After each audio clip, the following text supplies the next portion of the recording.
Hey guys, Nary here from Joy Queen Gaming. Some of you know me on Twitter, The Gaming Dragon. Today I'm coming at you with another Let's Play episode of Dawn Chorus. And actually, it just got updated to version 0.11, and so I am running on the latest version. It's got some sprite fixes. It added a lot of new content for Devon and another character, I forget his name.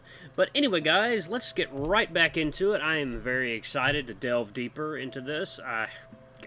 The next playthrough of this I'm going to be doing is going to be Coach Devon, and I'm going to be skipping the start, you know, the bus ride and everything, because that'll be the third time that I've done that whole scene, so I'll just put a little disclaimer saying to go back and watch the first video of either playthrough. But anyway, guys, let's do it. It even looks like his name is in a different font. Okay. So, Carvin, how are you doing? That is a very sudden question, and a really broad one, too. How am I doing? I'm not sure myself. Could be better. For example, I could have a key to my room right now. Good. Thank you. I know things could be better, but don't worry, everything will be fine. How do you like it at the university? Please, remind me, you're studying biology? Cognitive science, actually. It's related, but also fairly different. And about the university, I really like it there. I feel like I'm finally studying something substantial, unlike in high school, and we're treated like adults. Isn't it hard being so far from home? No, quite the contrary. I couldn't wait to move out. Out of my home, out of my country, to see something new, try something different. Glad to hear that. You'll do well, Carvin. He gives me a pat on the back, this time a literal one. We've just reached the front desk. Suddenly I notice that I feel much better than just moments before. Talking with Devon really helped me to take my mind off my current situation. I'm glad I'm here with him. I tap my paw pads on the counter nervously. The closer we are to talking to someone from the staff, the more nervous I get. I'm glad I have Devon with me, though. I feel much more confident having a teacher by my side. I still don't know much about him. I know that he's not from Norway and moved here not long ago, but that's it. Now that I think about it, it was only him who was asking me questions this whole time. Wouldn't it be rude for me to ask a teacher about his private life, though? Oh, okay. Ask him about Rune. Yeah, give me some Rune, baby. I've seen you talking with Rune during lunch. Are you his coach, too? He attends my classes at the university, but of course he has a different coach at the team he plays with. He's not only good at sports, though. He's a bright kid, but I'm afraid he's overworking himself. He has a lot of trouble balancing his career and studies. I'm actually trying to convince him to tone it down a little before he burns himself out. Oh. That's fairly different from the image of Rune I've had in my head. I've only known him as a promising basketball player. I thought he was a football player. Okay, never mind. I know so little about him.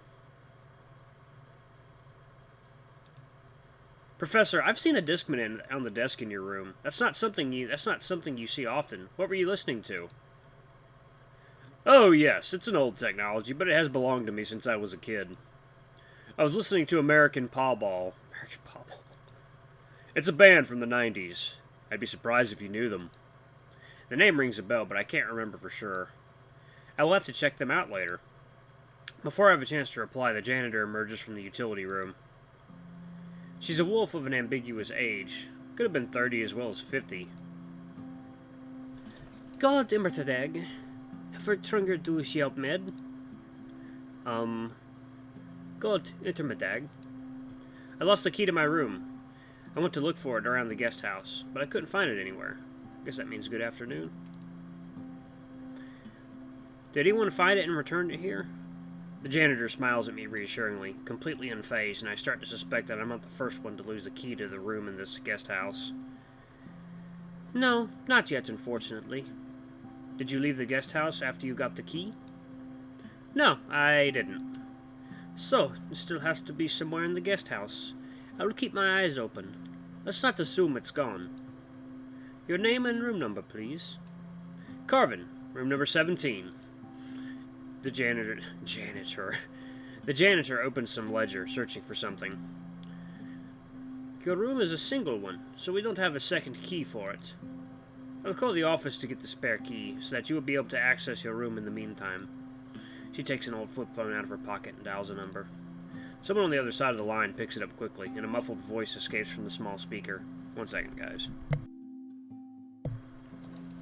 The janitor puts the phone to her ear and starts to explain the situation, and I switch my attention from her to Devon. He's standing next to me, leaning against the wall and looking out the window, thinking. He has helped me a lot today, even though I often skipped the classes and had little respect for him. I feel guilty now. I will be a good student from now on, I promise. He turns his head in my direction. For a moment our eyes meet. He quickly averts his gaze, though. Blockard, vad menar du? Blocked? I switch my attention back to the janitor, sensing troubles. She speaks with an urgent tone, too fast for me to understand her besides some single words. She ended the conversation with a simple "hedet" and put down the phone with a sigh. It looks like nobody from the office will be able to make it here today. We weren't prepared for the snow to start falling so early this year, and in such amounts. They said that they will come tomorrow morning. In the meantime, I will look for your key. For today, you will have to move to another room. We don't have any single rooms left, unfortunately, but I can show you which rooms have a bed still available. We have a lot more double rooms than single ones, so most of the students got a room with a second bed. But... Oh, there's a yawn. But maybe one of your friends still has a free bed in their room? You could ask them, but if none will have one, then come back here, and I can find you something. She gives me an apologetic smile and points to a small basket on the counter filled with sweets. Maybe you'll want some? I shake my head, looking down at my paws. I don't really know what to say. It's a very sudden turn of events. I think the music in this part is different than the last time. 1 second. Something's got my allergies going. I have so many questions that I don't even know which I should ask first. Swallowing saliva, I finally decide on one that concerns me the most right now. All my stuff is already in my room. I won't be able to retrieve anything from there until tomorrow. Oh, you're right. Wait a moment. She walks off to the utility room and returns after a short while, carrying something in her paw. Here is a bathroom kit for you. We always keep a spare for those who forget to bring their toothbrushes or soap with them. She passes me the kit, all packed inside a cloth pouch. We're really sorry about this. Can I do anything else for you now?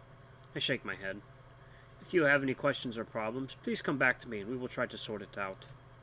I'm not going anywhere, although by midnight I usually am asleep already. Okay, I'll keep that in mind. Tak, thank you. She smiles at me, turns around, and returns to the utility room. Well, that's an unfortunate turn of events. Do you know anyone who has a free bed in his room? I shake my head. I feel the energy leaving my body. Oh god, why am I yawning so much? Flowing through my legs and dissipating into the ground. I think I'd better go outside for a while and think.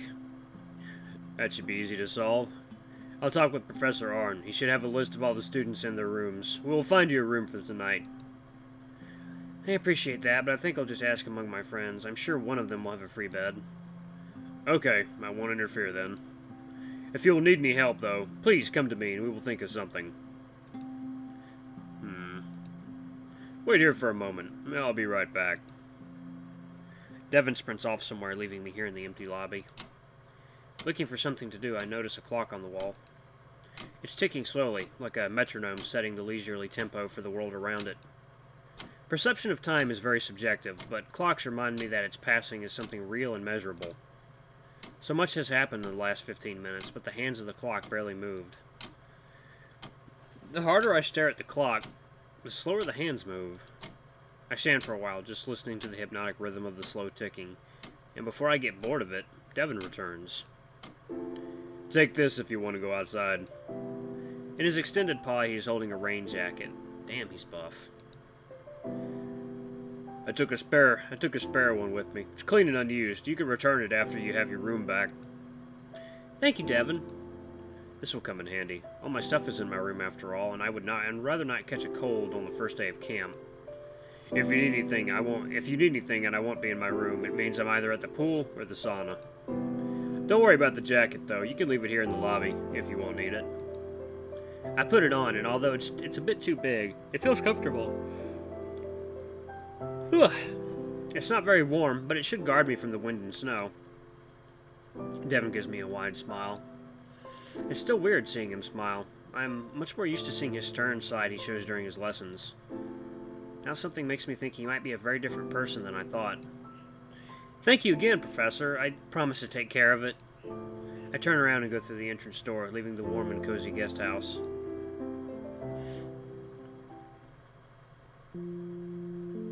A wave of cold Arctic air hits me when I exit the building, making me shiver. It's still snowing relentlessly. A chill wind blows through the tree branches like a harpist gently pulling strings. Our bus has left already, so the janitor's car is the only one standing in the front parking. I hope that the bus driver made it to the town without any problems. I walk through the parking lot and into the wind and into the woods, leaving a trail of deep paw prints in the fresh snow behind me. I inhale deeply. The air is perfectly clean and full of smells, pines and wet moss, snow and needle-covered paths. I grew up surrounded by forests, and I always loved exploring them. Some of the smells here don't seem familiar, but I still feel at home here. The only thing I hear is the sound of the snow crunching under my paws and the slight whisper of the wind. I am just on the edge of the woods, so the forest here isn't dense, and in between the branches I can see the gray sky hanging heavy above me. It feels good to be here. Living in the city, it's easy to forget how nice it is to be surrounded by nature. I take out the instant camera I still have with me from my bag, turn it on, and, holding it in my extended arms, I point the lens at my snout. Now I have to wait for it to develop. I stash it away quickly in the bag, together with the camera, and close it. I close my eyes and listen to the wind. I silence my thoughts and switch my attention to my surroundings. Deep breaths now. In and out, slowly. I stand still. The wind rustles the branches, blowing off the slowly accumulating snow from them. Right now, the forest is still, but everything around me is brimming with life. Alright. Okay, I'm going to pause it right there. Let's save that. Thank you guys so much for watching. That has been another episode of Dawn Chorus. Oh, don't forget to like, comment, subscribe, and ring that notification bell until the next video. I love you all. I'll see you next time. Bye-bye!